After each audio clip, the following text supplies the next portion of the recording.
Hello everyone, स्वागत है आप सभी का एकलव्य स्टडी पॉइंट पर। मेरा नाम है हिमांशु सिंह। आज की इस वीडियो में हम लोग बात करने वाले हैं क्लास 11th की ज्योग्राफी की बुक 2 को, उसके बारे में बात करेंगे। बुक 2 का जो नाम है वो है भारत भौतिक पर्यावरण, जिसमें हम भारत के भौतिक भूगोल है उसको समझने की कोशिश करते हैं। इस बुक से आपके मिड टर्म में जितने भी चैप्टर्स आ रहे हैं वो ऑलरेडी कंप्लीट हो चुके हैं, और इसमें हम बात करेंगे इसके जो इंपॉर्टेंट क्वेश्चंस हैं उनके बारे में। आप हमारा टेलीग्राम चैनल ज्वाइन कर सकते हैं जिसका नाम है क्लास 11th ESP। यहाँ पर आपको जितनी PDF हैं वो सारी की सारी मिल जाएंगे, और चैप्टर के जो नोट्स थे उनकी भी PDF यहाँ पर अपलोड की गई है। इसके बाद में अगर आपको डिटेल नोट्स पढ़ने हैं, chapter wise notes, theories, MCQs वगैरह ये सब जानने हैं, पढ़ने हैं, तो आप हमारी वेबसाइट eklavyastudypoint.com इसको विजिट कर सकते हैं। इसके जितने भी चैप्टर्स हैं उनकी एक प्लेलिस्ट बन रखी है, इसका जो लिंक है वो आपको डिस्क्रिप्शन बॉक्स में मिल जाएगा, तो आप वहाँ से इसको जाकर देख सकते हैं। अगर हम बुक 2 से सिलेबस के बारे में बात करते हैं, कौन कौन से चैप्टर्स आ रहे हैं, तो पहला चैप्टर वो है भारत स्थिति। बुक जो सेकंड खंड है यानी कि सेकंड ब्लॉक है, उससे चैप्टर नंबर 2 संरचना तथा भूआकृति विज्ञान, और चैप्टर नंबर 3 है अपवाह तंत्र। तो ये 3 चैप्टर हैं, ये आ रहे हैं। तो हम इनसे रिलेटेड जो इंपॉर्टेंट क्वेश्चन हैं उनको करते हैं शुरू। तो जो पहला चैप्टर है, पहले चैप्टर से जो क्वेश्चन है वो है भारत की लंबी तटरेखा के क्या प्रभाव है, कि भारत की जो लंबी जो कोस्टल लाइन है उसके क्या क्या फ़ायदे होते हैं, भारत को मिलते हैं। ठीक है, तो उनके बारे में बात करनी है। तो भारत की जो लंबी तटरेखा उसके बहुत लाभ हमें देखने को मिलते हैं। जैसे कई सारे जो देश हैं उनको एक दूसरे से कनेक्ट करने के लिए जो भी महासागर के पार जो जलमार्ग होता है, महासागर पार ये जलमार्ग होता है, वो भारत से होकर गुजरता है। जैसे अफ्रीका, यूरोप और पश्चिम एशिया को दक्षिण पूर्वी एशियाई देशों से जुड़ना होता है, तो उनको जोड़ने वाला जो मार्ग होता है वो भारत से होकर जाता है। दूसरा, व्यापार के लिए काफ़ी ज़्यादा इंपॉर्टेंट होता है, अति उपयोगी होता है, क्योंकि अगर हम व्यापार की बात करते हैं, भारत में जो सबसे ज़्यादा व्यापार होता है वो जलमार्गों के द्वारा किया जाता है, क्योंकि एक इतनी लंबी तटरेखा है, तो ये इसका फ़ायदा होता है। इसी के साथ में जो तटरेखाएं होती हैं वहाँ पर बंदरगाह जो होते हैं, जो गोदीवाड़ा होते हैं, उनका विकास संभव हो पाता है। उसके लिए अनुकूल जो दशाएं होती हैं वो यहाँ पर हमें देखने को मिलती है, जहाँ पर जो लोग होते हैं वो काम करते हैं और यहाँ पर रोजगार का सृजन हो पाता है।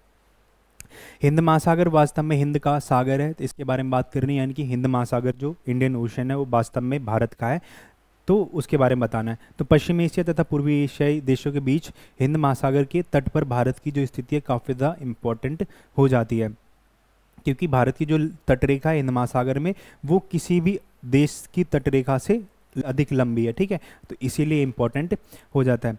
प्रायद्वीपीय जो भारत है उसकी बात करते हैं, तो हिंद महासागर में लगभग 1600 किलोमीटर तक वो फैल रखा है प्रायद्वीपीय भारत। पश्चिम में अरब सागर है, और पूरब की बात करते हैं यहाँ पर बंगाल की खाड़ी है। ठीक है, तो ये जो हिंद महासागर में प्रायद्वीपीय जो खंड है वो इनका निर्माण करता है। इसके बाद में हिंद महासागर के शीर्ष पर भारत की जो केंद्रीय स्थिति है वो क्यों महत्वपूर्ण है, उसके बारे में बात करनी है। वही सारी चीज़ें हैं कि जो प्रायद्वीपीय भारत है वो 1600 किलोमीटर तक उसमें फैल रखा होता है, पश्चिम में अरब सागर है, पूर्व में बंगाल की खाड़ी है। ठीक है, दक्षिण मध्य एशिया में हिंद महासागर के शीर्ष पर भारत ये इसलिए इम्पोर्टेंट होता है क्योंकि पश्चिम में की अगर हम बात करते हैं, इसमें यूरोप वगैरह ये सब आते हैं, तो इनसे व्यापारिक जो संबंध होते हैं उनको स्थापित करने में सहायता मिलती है। इसी के साथ में अफ्रीका, पश्चिम एशिया, दक्षिण पूर्वी एशियाई देश, जापान, ऑस्ट्रेलिया, न्यूजीलैंड, इन सभी देशों के साथ में जो व्यापारिक संबंध स्थापित करने में जो हमारी कोस्टल लाइन होती है वो सहायता करती है। इसी तरह हम कह सकते हैं कि हिंद महासागर वास्तव में भारत के लिए एक वरदान है, बहुत महत्वपूर्ण है। अगला जो क्वेश्चन है, भारत का जो विशाल मैदान है उसको उच्चावच के आधार पर अलग अलग खंडों में विभाजित किया जाता है, तो वो बताना है। तो भारत का जो विशाल मैदान होता है उसको 3 भागों में विभाजित किया जाता है। तो सबसे पहले इसमें भाबर आता है, दूसरा तराई, और तीसरा है वो है जलोढ़। आगे जो जलोढ़ होता है उसको भी 2 भागों में विभाजित किया जाता है, जिसमें सबसे पहले बांगर और दूसरा जो है वो खादर इसके अंदर आता है। जब हमने जो हिमालय पर्वत श्रृंखला थी उसको पढ़ा था, तो हमने समझा था कि यहाँ पर सबसे पहले जो पार हिमालयन थी, ट्रांस हिमालय था, वो जाता था। उसके बाद में जो लघु हम कह सकते हैं वृद्ध हिमालय था वो यहाँ से जाता था। तीसरे नंबर पर लघु हिमालय, और चौथे पर जो शिवालिक श्रेणी थी वो आती थी। अब शिवालिक श्रेणी से नीचे अगर हम आते हैं, हम कह सकते हैं 8 से 10 किलोमीटर तक आते हैं, तो यहाँ पर हमें भाबर वाला जो क्षेत्र है वो देखने को मिलता है।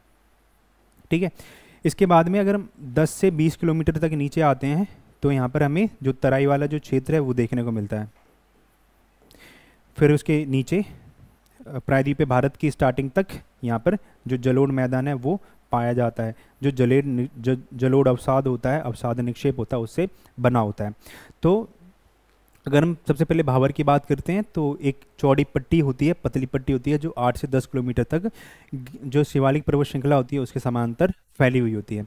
नदियाँ जो होती हैं यहाँ पर भारी जल लेकर आती हैं, ठीक है, भारी जल भार होता है यहाँ पर बड़े बड़ी चट्टानें और जो कंकड़ पत्थर होती हैं वो जमा कर देती हैं। इसीलिए ये जो नदियाँ होती हैं इन्हीं बड़े बड़े चट्टानों कंकड़ पत्थरों में लुप्त हो जाती हैं, इसी में खो जाती हैं। फिर आगे आता है तराई, जो 10 से 20 किलोमीटर चौड़ी पट्टी होती है इसकी चौड़ाई, और भाबर क्षेत्र में जो नदियाँ खो जाती हैं वहाँ पर लुप्त हो जाती हैं, वो यहाँ पर धरातल पर वापिस दिखने लगती हैं, प्रकट हो जाती हैं। ये जो क्षेत्र होता है प्राकृतिक वनस्पति से काफ़ी ज़्यादा ढका हुआ होता है और प्राकृतिक जो विविधता होती है उसकी दृष्टि से काफ़ी ज़्यादा इंपॉर्टेंट होता है, और यहाँ पर अलग अलग तरह के जो जीव जंतु होते हैं, वन्य प्राणी होते हैं, वो पाए जाते हैं। अगर हम बांगर की बात करते हैं, खादर की बात करते हैं, जो किसका भाग है, जलोढ़ का, तो बांगर वह मैदान होता है जहाँ नदियों की बाढ़ का जो जल होता है वो नहीं पहुँच पाता है। इस क्षेत्र का निर्माण जो होता है पुरानी जलोढ़ मिट्टी से हुआ होता है और यहाँ पर कंकरीली चूना युक्त जो मिट्टी होती है वो पाई जाती है। अब समझते हैं बांगर होता क्या है। तो जो नदियाँ होती है उनसे जो दूर स्थान होता है वो बांगर कहलाता है, जो मैदान का भाग होता है। वहाँ पर जो बाढ़ का जो जल होता है वो क्या हम कह सकते हैं बहुत जल्दी से पहुंच नहीं पाता है, ठीक है, तो वो बांगर क्षेत्र होता है। उसके बाद में खादर आता है। खादर वह क्षेत्र होता है जहां नदियों की बाढ़ का जो जल होता है प्रतिवर्ष आता रहता है और वहां पर एक जो नई परत होती है वो बनती रहती है। तो जो नई परत होता है उसके जमाव की वजह से खादर जो क्षेत्र होता है बहुत ज़्यादा उपजाऊ होता है, फर्टाइल होता है, और ज़्यादा से ज़्यादा कृषि उत्पादन होता है वो खादर क्षेत्रों से होता है। इसके बाद में आता है उष्ण कटिबंधीय, सूर्य से प्रचुर मात्रा में मिलने वाली धूप और मानसूनी जो वर्षा है करोड़ों भारतीयवासियों की जो नियति है उसको तय करती है, उनका जो जीवन है उसको निर्धारित करती है, उसके बारे में बात करनी है। तो तापमान और जो वर्षा है जलवायु के दो महत्वपूर्ण घटक हैं, जो मुख्य तत्व हैं वो माने जाते हैं। अब जो तापमान और जो वर्षा होती है वो किसी भी क्षेत्र की जो स्थिति होती है उसको निर्धारित करने में महत्वपूर्ण भूमिका निभाते हैं। तो इन दोनों का जो प्रत्यक्ष प्रभाव होता है यहाँ की मिट्टी पर, यहाँ की जो जीव जंतु होते हैं, मानवीय क्रियाकलाप होते हैं, उन पर पड़ता है। कृषि पर आधारित जो उद्योग होते हैं, उनसे जुड़े हुए जो लोग होते हैं, इनका जो भाग्य होता है इन्हीं दो जलवायु तत्वों पर निर्भर करता है। जैसे मानसूनी वर्षा की अगर हम बात करते हैं तो भारत की जो कृषि है वो मानसूनी वर्षा पर ही निर्भर करती है, क्योंकि भारत में अगर हम सिंचाई की बात करते हैं तो वो सिंचाई की व्यवस्था इतनी अच्छी है नहीं। तो जब भारत में मानसून आता है तो इसी की वजह से भारत में कृषि संभव हो पाती है। तो भारत की जो नियति है, भारतवासियों की जो नियति है वो मानसून के द्वारा तय होती है। तो इसलिए बिल्कुल यह कहना सही होगा कि उष्णकटिबंधीय सूर्य से प्रचुर मात्रा में मिलने वाली धूप और मानसूनी वर्षा करोड़ों भारतवासियों की जो जीवन उसको निर्धारित करती है। उपमहाद्वीप किसे कहते हैं? भारतीय उपमहाद्वीप में सम्मिलित जो देश हैं उनके नाम बताने हैं। तो उपमहाद्वीप महाद्वीप का यही एक भाग होता है जो अन्य क्षेत्रों से एक अलग पहचान रखता है। तो किसी महाद्वीप का एक बड़ा भाग जो भौगोलिक, सांस्कृतिक व आर्थिक दृष्टि से महाद्वीप के अन्य भागों से अलग पहचान रखता है तथा उसके भूभाग में एक रूपता हो, उसे उपमहाद्वीप कहा जाता है।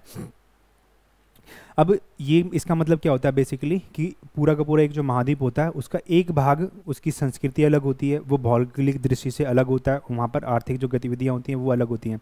तो उस क्षेत्र को उपमहाद्वीप के नाम से जाना जाता है। जैसे अगर हम भारत की बात करते हैं तो भारत के उत्तर में जो हिमालय है वो एक दीवार के रूप में, एक जलवायु विभाजक के रूप में, एक सांस्कृतिक विभाजक के रूप में वहाँ पर खड़ा है, जो उसे अन्य एशिया के जो देश हैं उनसे अलग बनाता है। यहाँ की जलवायु अलग है, यहाँ पर कृषि की जो गतिविधियाँ होती हैं वो अलग हैं, यहाँ की संस्कृति अलग है। तो इस वजह से इस क्षेत्र को भारतीय हम कह सकते हैं उपमहाद्वीप कहा जाता है। इंडियन सब कॉन्टिनेंट के नाम से जाना जाता है। तो इसमें अलग अलग जो देश हैं होते हैं वो शामिल होते हैं, जिसमें पाकिस्तान, नेपाल, भूटान, बांग्लादेश और भारत इसमें अवस्थित है। ठीक है, तो ये भारतीय उपमहाद्वीप में शामिल जितने भी देश हैं उनके नाम है। भारत के सबसे पूर्वी भाग अरुणाचल प्रदेश और सबसे पश्चिमी भाग गुजरात के स्थानीय समय में 2 घंटे का अंतर क्यों है, इसके बारे में बात करनी है।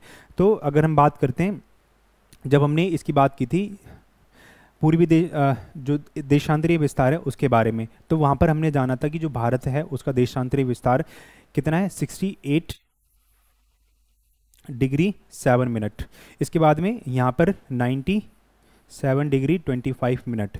तो ऑलमोस्ट इसमें जो अंतर है वो कितना हमें देखने को मिल रहा है, 30 डिग्री का देखने को मिल रहा है। तो एक देशांतर से दूसरे देशांतर जाने में जो समय लगता है वो कितना, 4 मिनट लगता है। ठीक है, तो इस वजह से यहाँ पर हमें अगर इसको हम 4 से मल्टीप्लाई करते हैं तो 120 मिनट पूरा समय देखने को मिलता है। ठीक है, तो यानी कि भारत के इस वाले भाग से यहाँ पर जाने में हमें 2 घंटे का समय लगेगा। तो इसी वजह से यहाँ पर 2 घंटे का हमें फ़र्क देखने को मिलता है, 2 घंटे का अंतर दिखता है।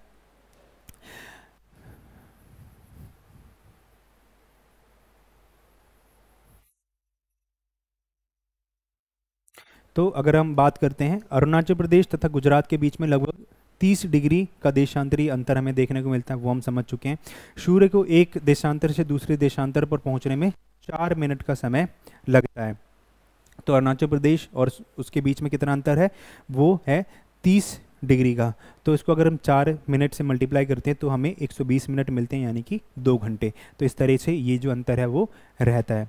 आगे बात करनी है कि जो भारतीय मरुस्थल है वो कभी समुद्र का हिस्सा था, तो इसके बारे में इस कथन की पुष्टि करनी है। तो भारतीय मरुस्थल अरावली पहाड़ियों के उत्तर पश्चिम में स्थित है, यानी कि जो अरावली पर्वत श्रृंखला है तो उसके उत्तर पश्चिम में जो है वो स्थान हम कह सकते हैं भारतीय मरुस्थल थार रेगिस्तान है। तो ये माना जाता है कि सोजोइक काल में ये जो क्षेत्र था वो कभी समुद्र का हिस्सा था। इसके निम्नलिखित प्रमाण मिलते हैं, यानी कि इसमें सबसे पहले जो कास्ट जीवाश्म पार्क है उसमें ये देखने को मिलता है कि जो जीव जंतु थे वो समुद्र में पाए जाते हैं, तो उनके जो जीवाश्म है वो हमें इस क्षेत्र पर मिलते हैं। तो इस वजह से भी ये कहा जाता है कि जो भारतीय मरुस्थल है वो कभी समुद्र का हिस्सा था। इसके बाद में जैसलमेर के निकट ब्रह्मसर के आसपास में समुद्री निक्षेप मिले हैं। इन दोनों के आधार पर ये कहा जा सकता है कि भारतीय मरुस्थल कभी समुद्र का हिस्सा था। अगला जो क्वेश्चन है वह अरब सागर और बंगाल की खाड़ी में स्थित द्वीप समूह का 3 बिंदुओं में तुलनात्मक अध्ययन कीजिए।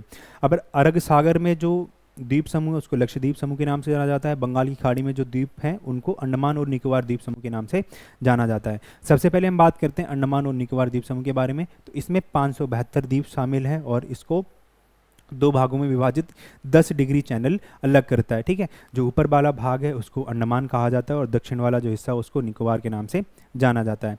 ये द्वीप समूह जलमग्न पर्वतों के ऊपरी भाग हैं, यानी कि जो पर्वत जल में डूबे हुए हैं उनका ऊपरी भाग अंडमान और निकोबार द्वीप समूह है। कुछ छोटे द्वीपों की उत्पत्ति ज्वालामुखी से हुई है, जैसे बैरन आइलैंड की बात की थी तो वो भारत का एकमात्र जीवंत ज्वालामुखी है जो निकोबार द्वीप समूह में स्थित है। ओके, आगे बात करते हैं लक्षद्वीप समूह के बारे में। तो अरब सागर के द्वीपों में लक्षद्वीप और मिनिकॉय जो है वो सबसे महत्वपूर्ण है, वो दोनों शामिल होते हैं इसमें। जो पूरा द्वीप समूह है वो प्रवाल निक्षेपों से बना हुआ है। प्रवाल निक्षेप क्या बताया था मैंने उस टाइम आपको, कि ये छोटे छोटे जीव जंतु होते हैं जिनकी मृत्यु के बाद ये संगठित होकर एक हम कह सकते हैं कठोर रूप ले लेते हैं और वहाँ पर ये द्वीप समूह का निर्माण होता है। ठीक है, तो इनसे बना होता है। यहाँ पर 36 द्वीप शामिल हैं जिसमें 11 पर इंसान रहते हैं, मानव का बसाव है। मिनिकॉय यहाँ का सबसे बड़ा द्वीप है। पूरा द्वीप समूह 11 डिग्री चैनल के द्वारा 2 भागों में विभाजित होता है। उत्तर में यामुनी द्वीप कहलाता है और दक्षिण में कनाकोरे द्वीप इसमें शामिल होता है। फिर हम चैप्टर 2 की बात करते हैं जिसका नाम है संरचना तथा भूआकृतिक विज्ञान। इसमें हम ये समझने की कोशिश करते हैं कि भारत को कितने भौगोलिक प्रदेशों में, कितने भूआकृतिक प्रदेशों में विभाजित किया जाता है। ठीक है, तो चैप्टर की समरी आप देख सकते हैं। यहाँ पर हम सिर्फ इंपॉर्टेंट क्वेश्चन हैं उनकी बात करेंगे। तो जो पहला है क्वेश्चन है वह पश्चिमी घाट पर्वत और पूर्वी घाट पर्वत में 5 अंतर स्पष्ट कीजिए। तो अगर हम पश्चिमी घाट पर्वत और पूर्वी घाट पर्वत की बात करते हैं तो भारत का जो पश्चिम वाला जो हिस्सा है यहाँ पर हमें पश्चिमी घाट और पूर्व वाला जो हिस्सा है यहाँ पर हमें पूर्वी घाट देखने को मिलता है। तो दक्कन के पठार में पश्चिम में पश्चिमी घाट, उत्तर में महाराष्ट्र से लेकर दक्षिण में कन्याकुमारी तक फैला है, यानी कि महाराष्ट्र से स्टार्ट होकर ये कन्याकुमारी तक फैला हुआ है। महाराष्ट्र और गोवा में इसको सह्याद्री, कर्नाटक तथा तमिलनाडु में इसको नीलगिरी और केरल में इसको अन्नामलाई और इलायची की पहाड़ियों के नाम से जाना जाता है। ये जो पर्वत है लगातार एक श्रेणी में विद्यमान है। अब बात को समझते हैं। जो महाराष्ट्र और जो गोवा वाला हिस्सा है यहाँ पर इसको सह्याद्री के नाम से जाना जाता है। ठीक है, इसके बाद में जो तमिलनाडु और कर्नाटक वाला जो हिस्सा है यहाँ पर इसको नीलगिरी के नाम से जाना जाता है और इसी के बाद में जो केरल वाला जो हिस्सा है यहाँ पर इसको इलायची की जो पहाड़ियाँ हैं वो कहा जाता है।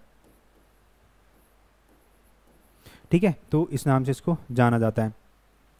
उत्तर से दक्षिण में 3 दर्रे यहाँ पर हमें देखने को मिलते हैं, इसमें थालघाट, भोरघाट और पालघाट इसमें शामिल होते हैं। यहाँ पर जो पर्वत होते हैं उनकी औसत ऊंचाई 1500 मीटर है। ठीक है, और अगर हम उत्तर से दक्षिण की ओर आते हैं तो इसकी जो ऊंचाई है वो बढ़ती जाती है। प्रायद्वीपीय पठार की सबसे ऊंची चोटी है वो है अनाईमुड़ी, जिसकी अगर लंबाई की बात करते हैं 1695 मीटर है। ठीक है, तो इसकी जो ऊंचाई है वो इतनी है और जो कहाँ पर अवस्थित है, पश्चिमी घाट की अन्नामलाई पहाड़ियों में स्थित है। यहाँ पर जो नदियाँ हैं सबसे ज़्यादा प्रायद्वीपीय नदियाँ इसी घाटी से निकलती हैं, इनकी उत्पत्ति यहाँ से होती है। ठीक है, आगे बात करते हैं पूर्वी घाट के बारे में। तो दक्कन के पठार के पूर्व में पूर्वी घाट जो है महानदी की घाटी से स्टार्ट होकर दक्षिण में नीलगिरी तक जाता है। पूर्वी घाट की जो मुख्य श्रेणियाँ हैं इसमें जावदी की पहाड़ियाँ, पालकोंडा, ठीक है, नलामाला, महेंद्रगिरी, ये सब शामिल होती हैं। और ये जो पूर्वी घाट जो पर्वत है अलग अलग श्रेणियों में विभाजित है, ठीक है। यहाँ पर हमें एक श्रेणी देखने को नहीं मिलती है, कई नदियाँ इन्हें काटकर अपने मार्ग बना लेती हैं। देखो, जैसे हमने समझा था कि जो पश्चिमी घाट है वो एकदम एक श्रेणी के रूप में यहाँ पर विद्यमान है, यानी कि यहाँ पर भी पहाड़, यहाँ पर भी पहाड़, यहाँ पर भी पहाड़, ठीक है, तो एक श्रेणी के रूप में देखने को मिलता है। लेकिन अगर हम पूर्वी घाट की बात करते हैं तो ये एक श्रेणी के रूप में विद्यमान नहीं है, कोई एक पहाड़ यहाँ पर है, कोई एक जो पहाड़ है यहाँ पर है, कई पहाड़ यहाँ पर हैं, इस तरीके से बीच में जो रिक्त स्थान है वो हमें देखने को मिलता है। ये क्यों मिलता है? क्योंकि कई सारी जो नदियाँ होती है वो इनको काट कर यहाँ से अपना मार्ग बना लेती हैं, ठीक है। तो इस वजह से ये एक श्रेणी के रूप में हमें देखने को नहीं मिलता है। इस पर्वत श्रेणी की औसत ऊंचाई वो है 600 मीटर।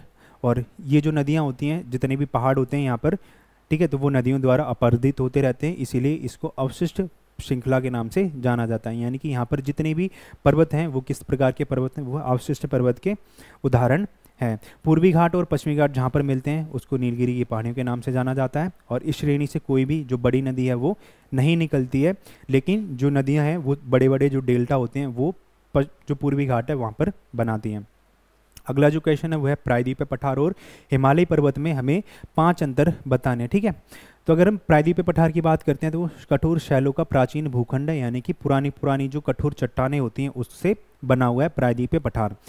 कैम्ब्रियन कल्प से लेकर आज तक स्थल क्षेत्र वो था वो ऊपर ही रहा था, लेकिन इसके जो तटीय क्षेत्र थे कुछ टाइम के लिए समुद्र में डूब गए थे। और यहाँ पर हमें अवशिष्ट पर्वत वो हैं एक मुख्य मात्रा में देखने को मिलते हैं। जैसे अरावली पर्वत जो है वो अवशिष्ट पर्वत का उदाहरण हो सकता है। जैसे अरावली पर्वत जो है एक प्राचीन पर्वत है जो विघटित हो रहा है, तो इसीलिए इसको अवशिष्ट पर्वत के नाम से जाना जाता है। यहाँ की जो नदियाँ होती हैं वो काफ़ी ज़्यादा उथली होती हैं और मंद ढाल वाली होती हैं। जो नदी होती हैं काफ़ी ज़्यादा उथली घाटी बनाती हैं और मंद ढाल से ये प्रभावित होती हैं।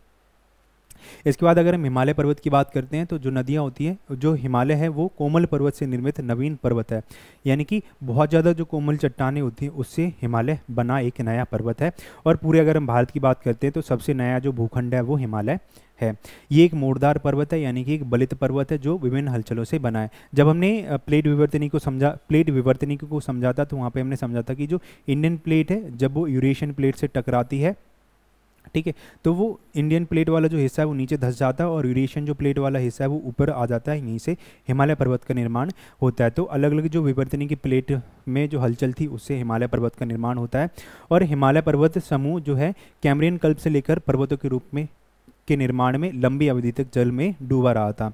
हिमालय जो है या फिर उससे संबंधित जो पर्वत श्रेणी है कमज़ोर और लचीली हैं, यानी कि बहुत ज़्यादा सॉफ्ट जो पर्वत हैं वो हमें देखने को मिलते हैं। इसलिए यहाँ पर वलन और विरूपण की जो प्रक्रियाएँ होती हैं, यानी कि इसमें हलचल पैदा होती रहती है। हिमालय विवर्तनिकी पर्वत है और इसी वजह से यहाँ की जो नदियाँ हैं बहुत ज़्यादा युवावस्था में प्रभावित होती हैं, यानी कि हिमालय से जो नदियाँ निकलती हैं बहुत ज़्यादा तीव्र गति से निकलती हैं, इसीलिए ये अपर्दन का काम करती हैं। इसके बाद नेक्स्ट जो क्वेश्चन है वो है भारत में ठंडा मरुस्थल कहाँ पर स्थित है और इस क्षेत्र में कौन कौन सी मुख्य श्रेणियां शामिल है उनके नाम लिखनी है। तो भारत में जो ठंडा मरुस्थल है वो कश्मीर हिमालय के उत्तर पूर्वी भाग में स्थित है, यानी कि जो कश्मीर हिमालय उसके उत्तर पूर्व में अगर हम जाते हैं तो यहाँ पर हमें ठंडा मरुस्थल देखने को मिलता है और वो वाला क्षेत्र लेह लद्दाख कहलाता है। यहाँ पर जो ठंडा मरुस्थल है वो बृहद हिमालय और काराकोरम श्रेणी है उनके बीच में अवस्थित है। यहाँ पर हमें मुख्य 3 श्रेणी देखने को मिलती है, जिसमें सबसे पहले लद्दाख श्रेणी, जास्कर और काराकोरम जो पर्वत श्रृंखलाएँ हैं वो शामिल होती हैं। इसके बाद में तटीय जो पश्चिम तटीय मैदान है वहाँ पर कोई डेल्टा क्यों नहीं बनता है? क्योंकि ये जो भूखंड है वो बहुत ज़्यादा कठोर चट्टानों से बना होता है, तो इसीलिए जो नदियाँ होती हैं वो यहाँ पर अपरदन का काम नहीं कर पाती हैं और बहुत तीव्र गति से बहती हैं, इसीलिए यहाँ पर कोई डेल्टा नहीं बनता है। तो पश्चिमी तटीय मैदान अरब सागर के तट पर फैला एक संकरा मैदान है, यानी कि बहुत पतली पट्टी है। इसके पूर्व में पश्चिमी घाट की पहाड़ियाँ हैं जिनसे अनेक छोटी छोटी नदियाँ और तीव्रगामी नदियाँ निकलती हैं। छोटा मार्ग और कठोर जो शैल हैं, चट्टानें उनके होने के कारण ये नदियाँ अधिक जो तलछट है अवसाद है वो लेकर नहीं आती हैं। अवसाद का पर्याप्त निक्षेप ना होने की वजह से यहाँ पर कोई भी जो डेल्टा है वो नहीं बनता है। ओके, नेक्स्ट जो चैप्टर है वो है चैप्टर नंबर 3 और यहाँ से हमारा जो अपवाह तंत्र है वो होता है शुरू। अब हम पढ़ेंगे कुछ जो नदियाँ हैं उनके बारे में। तो जल संभर क्षेत्र के आधार पर भारतीय अपवाद रोनियों को कितने भागों में बांटा गया है? तो जो भारतीय अपवाद रोनी है उसको बेसिकली 3 भागों में बांटा जाता है उसके आकार के आधार पर। तो जिसमें सबसे पहले प्रमुख नदी द्रोणी आती है, मध्यम नदी द्रोणी और लघु नदी द्रोणी क्षेत्र। अगर हम प्रमुख नदी द्रोणी क्षेत्र की बात करते हैं तो जिस नदी का अपवाह क्षेत्र 20,000 वर्ग किलोमीटर से ज़्यादा होता है तो वो इसके अंदर आता है। और भारत में ऐसी 14 नदी द्रोणी शामिल है, जैसे गंगा, ब्रह्मपुत्र, कृष्णा नदी आदि। फिर उसके बाद में आता है मध्यम नदी द्रोणी, और इसमें 2000 से लेकर 20,000 वर्ग किलोमीटर तक अपवाह क्षेत्र जिस नदी का होता है वो इसमें शामिल होती है। और भारत में टोटल ऐसी 44 नदी द्रोणी शामिल हैं, जैसे कालिंदी, पेरियार, ये इसमें आती हैं। इसके बाद अगर हम बात करते हैं लघु नदी द्रोणी की, तो जिन नदियों का अपवाह क्षेत्र 500 से लेकर 2000 वर्ग किलोमीटर तक रहता है तो वो नदी इसमें शामिल होती है। और ये ज़्यादातर हमें न्यून वर्षा के जो क्षेत्र होते हैं उसमें देखने को मिलती है। और ये जो लोकल नदियाँ होती हैं वो इसके अंतर्गत आती हैं, और इनमें जो जल होता है वो वर्षा ऋतु के समय पर आता है और तभी ये प्रवाहित होती हैं। तो ये जो 3 द्रोणियाँ होती हैं वो उनके अपवाह क्षेत्र के आकार के आधार पर विभाजित उनको किया जाता है। फिर भारत की नदियाँ प्रदूषित क्यों हैं? तो इसके बेसिकली आपको रीज़न पता है क्या होता है कि औद्योगिक कचरा उसको और जो घरेलू क्रियाकलापों से निर्मित जो कचरा होता है तो वो नदियों में छोड़ दिया जाता है, नालों में छोड़ दिया जाता है। ठीक है, तो इसकी वजह से ये नदियों में मिल जाता है, तो इसीलिए नदियाँ हम कह सकते हैं प्रदूषित होती हैं, पॉल्यूटेड होती हैं। कई सारे जो शमशान घाट हैं वो नदी के किनारे पर स्थित होते हैं, तो उनसे उनका जो कचरा होता है या फिर उनका जो हम कह सकते हैं अवशेष होते हैं वो नदियों में मिल जाते हैं, तो इसीलिए नदियों प्रदूषित होती हैं, प्रदूषण हमें देखने को मिलता है। फिर त्योहारों पर जो फूल वगैरह होते हैं, मूर्ति वगैरह होती है, तो उनको नदियों में विसर्जित कर दिया जाता है। तो ये जो 3 रीज़न है इसकी वजह से जो नदियां हैं वो मुख्य रूप से प्रदूषित होती हैं। इसके बाद में हिमालयी अपवाह तंत्र की कौन सी नदी बाढ़ परिवर्तन और तटीय अपर्दन के लिए जानी जाती है और क्यों? तो जो ब्रह्मपुत्र नदी है वो बाढ़ परिवर्तन के लिए, ठीक है, तटीय अपर्दन के लिए इसको जाना जाता है। क्योंकि अगर हम बात करते हैं यहाँ पर जो नदियाँ आती हैं तो वो काफ़ी ज़्यादा बड़ी होती हैं। जो ब्रह्मपुत्र नदी है उसकी जो सहायक नदियाँ वो बहुत बड़ी हैं, तो बड़ी मात्रा में जल को प्रवाहित कर अपने साथ लेकर आती हैं और बहुत तीव्र गति से आती हैं, तो इसी की वजह से ये बाढ़ का काम करती है और असम में बहुत ज़्यादा तबाही मचाती है। अगर हम ब्रह्मपुत्र नदी की बात करते हैं तो भारी मात्रा में जो अवसाद होता है उसको लेकर आता है, और जो नदी का जो तल होता है, अंदर का जो हिस्सा होता है, वहाँ पर ये अवसाद जमा हो जाता है। इसकी वजह से नदी का जो स्तर होता है वो ऊपर आ जाता है और इसके जो तट होते हैं वो अपर्दित होते रहते हैं, तो तटीय अपर्दन हमें देखने को मिलता है। ठीक है, तो ये जो मुख्य रीजन है इसी की वजह से हिमालयी अपवाह तंत्र में ब्रह्मपुत्र नदी को इसके रूप में जाना जाता है। फिर इसके बाद में आते हैं नमामि गंगा परियोजना क्या है। नमामि गंगे परियोजना क्या है? इस परियोजना के 2 उद्देश्य बताने हैं। तो नमामि गंगे परियोजना एक एकीकृत संरक्षण मिशन है जो गंगा नदी के संरक्षण के लिए स्टार्ट किया गया था। अब इसको स्टार्ट करने का काम था वो जून 2014 में केंद्र सरकार के द्वारा किया गया था। जब प्रधानमंत्री नरेंद्र मोदी की सरकार बनी थी तब इसको स्टार्ट किया गया था। इसका जो पहला उद्देश्य था वो था गंगा नदी में जो प्रदूषण हो रहा है उसको रोकना, और दूसरा जो था गंगा नदी को संरक्षित कर उस पर कुछ जो एक्टिविटीज़ वगैरह होती हैं उनको करवाना था, उसका कायाकल्प करना इसमें शामिल था। अगला जो क्वेश्चन है वो है नदी द्रोणी और जल संभर में क्या अंतर होता है। तो अपवाह क्षेत्र के आधार पर ये जो दोनों तत्व होते हैं वो निर्मित होते हैं। तो जिन नदियों का अपवाह क्षेत्र जो ज़्यादा होता है उनको नदी द्रोणी कहा जाता है। ठीक है, जलग्रहण क्षेत्र ज़्यादा होता है तो उनको नदी द्रोणी के नाम से जाना जाता है। इसके बाद में जो छोटी नदियाँ होती हैं उनका अपवाह क्षेत्र, उनका जलग्रहण क्षेत्र को जल संभर के नाम से जाना जाता है। अगला जो क्वेश्चन है वो है पंचनद क्या है। तो पंचनद 5 नदियों से मिलकर एक महानदी जो बनती है तो उसको पंचनद कहा जाता है, जो पाकिस्तान के मिठानकोट के पास जाकर सिंधु नदी से मिल जाती है। ठीक है, तो इसमें झेलम, चेनाब, रावी, ब्यास, सतलज ये नदियां मिलकर पंचनद का निर्माण करती हैं जो आगे जाकर सिंधु नदी से मिल जाती है पाकिस्तान के अंदर। ओके, अगला जो क्वेश्चन है वो है कालांतर में इंडो ब्रह्मा नदी किन 3 अपवाह तंत्रों में विभाजित हुई थी, उसके बारे में हमें बात करनी है। अगर हम इसकी बात करते हैं इंडो ब्रह्मा नदी के बारे में तो ये माना जाता है कि कालांतर में प्राचीन काल में एक बड़ी नदी प्रवाहित होती थी जिसमें ब्रह्मपुत्र, गंगा नदी और सिंधु नदी ये तीनों नदी शामिल थी। फिर उसके बाद में कुछ आंतरिक जो प्रक्रियाएं थी वो घटित होती हैं और पृथ्वी के अंदर से मध्य उच्च भूमि निर्मित होती है जो जल विभाजक के रूप में काम करती है और तीनों नदियों में जल विभाजन हो जाता है, तीनों नदियाँ विभाजित हो जाती हैं। तो इसके पश्चिम में सिंध और उसकी सहायक नदियाँ, इसका पहला विभाजन होता है। उसके बाद में मध्य में गंगा नदी और इसकी जो सहायक नदियाँ होती हैं वो शामिल होती हैं, और तीसरे में पूरब में जो ब्रह्मपुत्र नदी है और उसकी जो सहायक नदियाँ होती हैं वो इसमें शामिल होती हैं। ठीक है, तो ये जो तीनों नदियाँ हैं ये विभाजित होती हैं और इन तीनों का एक जो मिश्रित रूप है वो हम कह सकते हैं इंडो ब्रह्मा नदी होती है।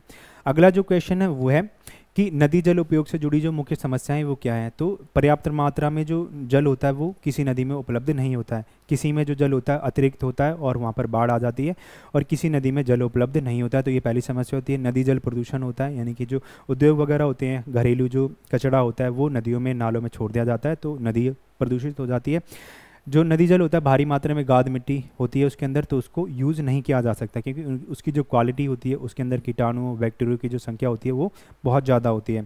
भाप में ऋतु परिवर्तनशीलता, यानी कि जो नदी होती है उसमें उसकी गति, उसमें पानी की जो मात्रा होती है वो ऋतु के अनुसार परिवर्तित होती रहती है। राज्यों के बीच में नदी जल विवाद है, और मानव वसाव के कारण जो नदी है उसका जो रास्ता है वो सिकुड़ जाता है। तो वाहिकाओं को सिकुड़ जाना भी एक महत्वपूर्ण, हम कह सकते हैं, एक समस्या आज के टाइम पर है।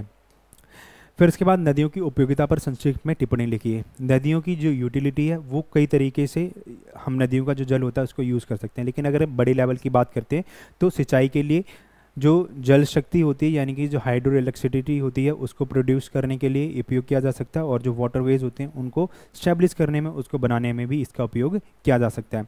अगर हम सिंचाई की बात करते हैं तो भारत में जो नदियाँ होती हैं उनका सबसे ज़्यादा यूज़ होता है सिंचाई में, यानी कि इरिगेशन में इसका उपयोग किया जाता है भारत के जो किसान होते हैं उनके माध्यम से, जिसमें 55,517 करोड़ घन मीटर जो जल है वो सिंचाई के लिए ही उपयोग किया जाता है।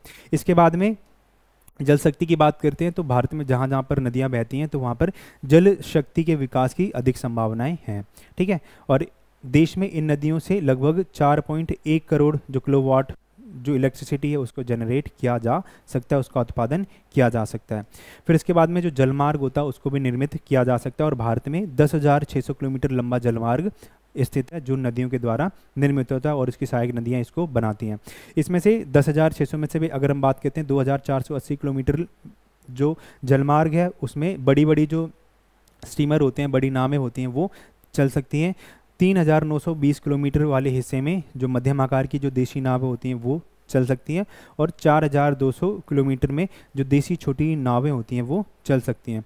और जो गंगा, ब्रह्मपुत्र और जो महानदी है वो मुख्य रूप से जल मार्ग को बनाने का काम करती है, इसमें जल मार्ग बनाया जा सकता है, ठीक है। अगला जो क्वेश्चन है वो है हिमालय अपवाह तंत्र एवं प्रायद्वीपीय अपवाह तंत्र में कोई 5 अंतर स्पष्ट करने हैं। यानी कि हिमालय अपवाह तंत्र क्या होता है, जो नदियाँ हिमालय से निकलती हैं वो हिमालय अपवाह तंत्र का हिस्सा होती हैं। जो नदियाँ प्रायद्वीपीय भारत से निकलती हैं, प्रायद्वीपीय पठारों से निकलती हैं, वो प्रायद्वीपीय अपवाह तंत्र का हिस्सा होती हैं। अगर हम हिमालयी अपवाह तंत्र की बात करते हैं तो हिमालय से निकलकर जो उपजाऊ मैदान है, यानी कि जो उत्तर भारत का जो मैदान है उससे प्रवाहित होकर बंगाल की खाड़ी में अपना जल विसर्जित करती हैं। हिमालयी अपवाह तंत्र जो है वो नया है, क्योंकि यहाँ की जो नदियाँ हैं वो बहुत ही तीव्र गति से युवावस्था में बहती हुई अपर्दन का काम करती हैं। तो इसी वजह से ये अनुमान लगाया जाता है कि हिमालयी अपवाह तंत्र जो है वो नवीन है। यहाँ की नदियाँ विसर्प बनाती हैं। विसर्प का मतलब क्या होता है कि जो नदियाँ होती हैं वो मैदानी क्षेत्रों में आती हैं और इस तरीके से जो मेंडर्स होते हैं उनको बनाने का काम करती हैं, और जो ऑक्सबोल जो लेक होती हैं वो भी हमें यहाँ पर मिलती हैं। विसर्प बनाने की वजह से ही इनको मार्ग बदलने के लिए जाना जाता है, यानी कि हिमालयी अपवाह तंत्र की जो नदियाँ होती हैं वो किस लिए जानी जाती हैं, मार्ग परिवर्तित करने के लिए जानी जाती हैं। इसके बाद में ये नदियाँ हिमालय के हिमाच्छादित प्रदेशों से बहती हुई अपना जल प्राप्त करती हैं, और ये पूरे साल भर बहती हैं, इसीलिए इसको 12मासी नदी के नाम से जाना जाता है। यानी कि इन नदियों में जो जल होता है वो पूरे वर्ष भर प्रवाहित होता है, इसीलिए इसको 12मासी नदी कहा जाता है।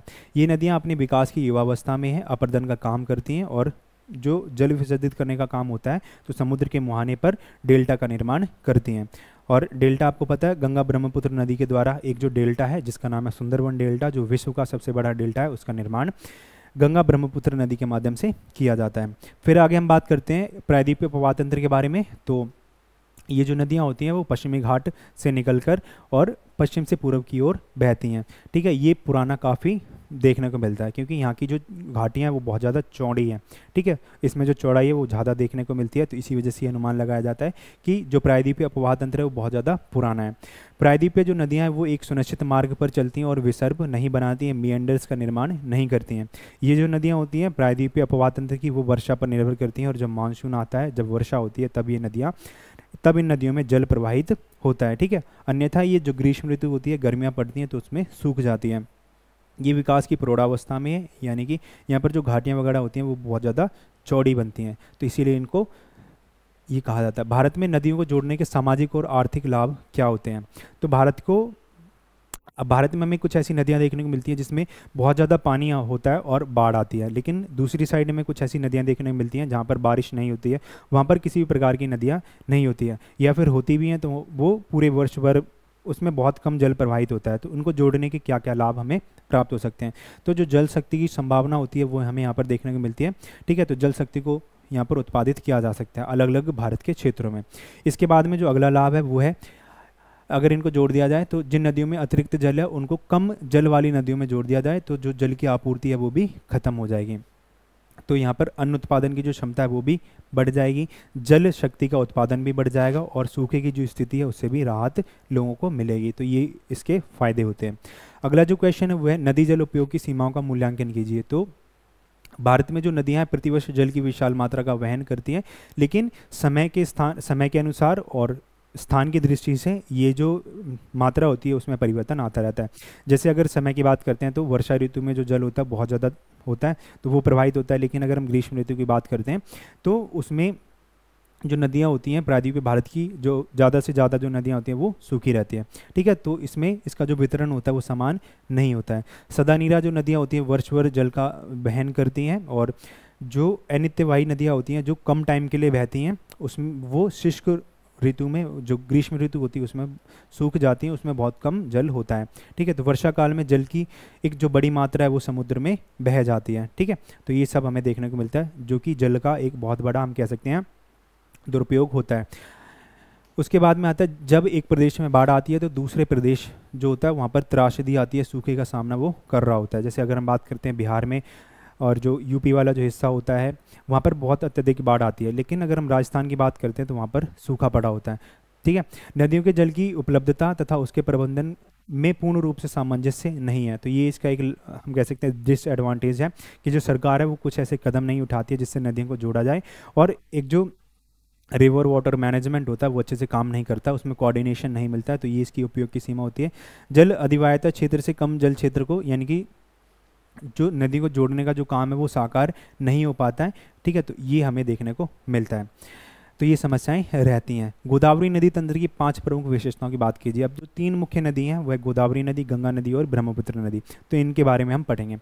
तो गोदावरी नदी को सौंदर्य और उपयोगिता की दृष्टि से एक महत्वपूर्ण स्थान प्राप्त है, एक महत्वपूर्ण नदी है, और इसका जो आकार है वो काफ़ी ज़्यादा विशाल है। इसी वजह से इसको दक्षिण की गंगा के नाम से जाना जाता है। और इसका जो उद्गम स्थान है वो है त्र्यंबकेश्वर पहाड़ से नासिक जिले में, और नासिक जिला कहाँ पे है? महाराष्ट्र में। ठीक है, और आंध्र प्रदेश से बहती हुई ये बंगाल की खाड़ी में अपना जल विसर्जित कर देती है। इसके बाद अगर हम बात करते हैं, गोदावरी नदी अपनी सहायक नदियों के साथ में महाराष्ट्र, आंध्र प्रदेश, मध्य प्रदेश, छत्तीसगढ़ और उड़ीसा से बहती हुई जाती है। ठीक है, इसका जो जलग्रहण क्षेत्र है वो 3,13,000 वर्ग किलोमीटर है, और इसमें इसकी जो सहायक नदियाँ होती हैं उसमें पेनगंगा, वेनगंगा, इंद्रावती, मंजीरा ये सब शामिल होती हैं। और ये जो नदी होती है कई घाटियों को बनाती हुई उसमें विभक्त होकर आगे एक जो बृहद डेल्टा होता है उसका निर्माण करती है पूर्वी घाट पर। अगला जो क्वेश्चन है वो है, अपनी द्रोणी और सांस्कृतिक महत्व की दृष्टिकोण से गंगा नदी भारत की सबसे महत्वपूर्ण नदी है। यानी कि गंगा नदी है उसके बारे में हमें बात करनी है, उसकी क्या इंपॉर्टेंस है, उसके क्या क्या फीचर्स हैं, क्या क्या कैरेक्टरिस्टिक्स हैं। तो जो गंगा नदी है उत्तराखंड राज्य के उत्तरकाशी जिले से गोमुख के पास में एक ग्लेशियर है जिसका नाम है गंगोत्री हिमनद, वहाँ से निकलती है।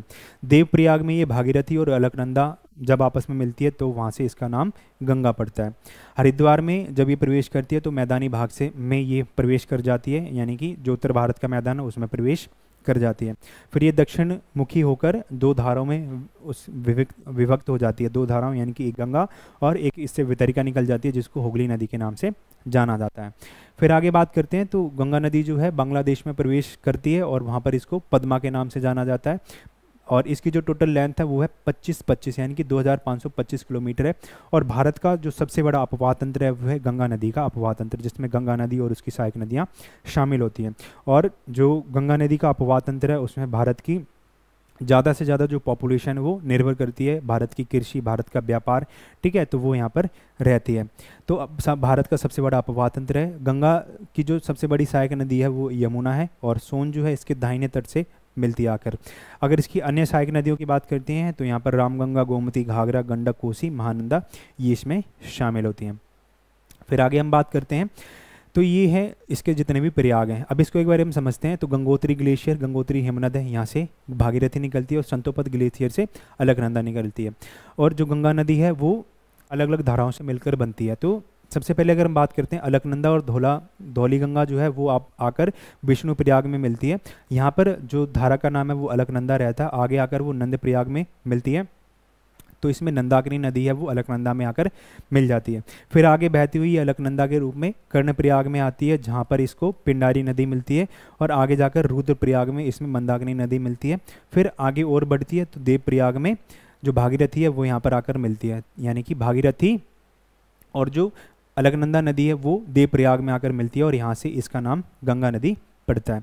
फिर आगे जाकर ये हरिद्वार में जाती है, ठीक है। तो इस तरीके से जितने भी प्रयाग हैं वो यहाँ पर बनते हैं। फिर आगे जाकर यहाँ पर एक हम कह सकते हैं प्रयागराज है, वहाँ पर यमुना नदी इसमें मिलती है। फिर ये है इसकी सहायक नदियाँ। तो इसमें सबसे जो बड़ी सहायक नदी है वो यमुना है। फिर उसके बाद रामगंगा, गोमती, घाघरा, गंडक, कोसी, महानंदा ये शामिल होते हैं। फिर जो यमुना नदी है उसकी भी अन्य सहायक नदियाँ, जिसमें चंबल, सिंध, केन, बेतवा, ठीक है, ये सोन नदी ये शामिल, केन, बेतवा ये इसमें शामिल होती हैं। सोन नदी डायरेक्ट जाकर पटना के पास में गंगा नदी से मिल जाती है। फिर उसके बाद में जो गंगा नदी है वो जब बांग्लादेश में प्रवेश करती है तो वहाँ पर इसको पद्मा के नाम से जाना जाता है। और इधर से जो ब्रह्मपुत्र नदी है वो बांग्लादेश में जब प्रवेश करती है उसको जमुना कहा जाता है। जब ये दोनों मिल जाती हैं तो संयुक्त रूप से इसको मेघना के नाम से जाना जाता है। अभी हम बात करते हैं जो ब्रह्मपुत्र नदी है उसके बारे में। तो जो ब्रह्मपुत्र नदी है वो 3 देशों से बहती है, और कैलाश जो पर्वत श्रेणी है उसकी मानसरोवर झील के पास में एक ग्लेशियर है जिसका नाम है चेमा युंगडुंग ग्लेशियर, तो वहाँ से ये निकलती है। तिब्बत में इसको सांगपो के नाम से जाना जाता है, और इसका मतलब होता है पवित्र करने वाला। अरुणाचल प्रदेश की बात करते हैं तो ये भारत के सदिया जो कस्बा है उसके पश्चिम में ये भारत में प्रवेश करती है, और यहाँ पर इसको ब्रह्मपुत्र के नाम से जाना जाता है। इसमें दिबांग और लोहित इसकी प्रमुख सहायक नदियाँ होती है, यहाँ से ब्रह्मपुत्र के रूप में इसको जाना जाता है। असम घाटी में 750 किलोमीटर अपनी प्रवाह करके ये इसमें आकर कई सारी जो सहायक नदियाँ होती हैं वो इसमें मिलती हैं। बांग्लादेश में जब ये प्रवेश करती है तो ये दक्षिण दिशा में बहती है, और इसको जमुना के नाम से जाना जाता है। और अंत में पद्मा के साथ मिलकर ये बंगाल की जो खाड़ी है उसमें गिर जाती है मेघना के रूप में। अब एक बार हम इसको समझते हैं मैप से। तो यहाँ से जो यारलुंग सांगपो जो तिब्बत नदी, सांगपो को तिब्बत जो ब्रह्मपुत्र नदी है उसको सांगपो के नाम से जाना जाता है तिब्बत में। तो ये चेमा युंगडुंग जो हिमनद है, ग्लेशियर है, वहाँ से निकलती हुई यहाँ पर सादिया जो कस्बा अरुणाचल प्रदेश का वहाँ से आती है। तो दिहांग और दिबांग, लोहित ये जो नदियाँ हैं इसमें आकर मिलती हैं। फिर उसके बाद में इसमें धनसिरी, सुबनसिरी, मानस, ठीक है, ये जितनी नदियाँ हैं वही इसमें मिलती हैं। फिर इसके बाद में जब ये बांग्लादेश में प्रवेश करती है तो इसको जमुना कहा जाता है, और इधर से गंगा नदी आती है पद्मा के रूप में, ठीक है। गंगा नदी जब बांग्लादेश में प्रवेश करती है इसको पद्मा कहा जाता है। जब ये दोनों आपस में मिलती है तो इसको संयुक्त रूप से मेघना के नाम से जाना जाता है, और मेघना के रूप में ये अपना जो जल है वो बंगाल की खाड़ी में विसर्जित कर देती है, ठीक है। तो यहाँ से हमारे जो इंपॉर्टेंट क्वेश्चंस होते हैं वो होते हैं ख़त्म, और जल्दी हम मिलेंगे इसमें मैप वर्क के साथ में, ठीक है। यानी कि हमारे जो भी मैप के क्वेश्चन होंगे उनको हम जल्दी ख़त्म करेंगे। तब तक के लिए थैंक यू, जय हिंद, जय भारत, टेक केयर, और मिलते हैं जल्दी मैप के साथ में। धन्यवाद।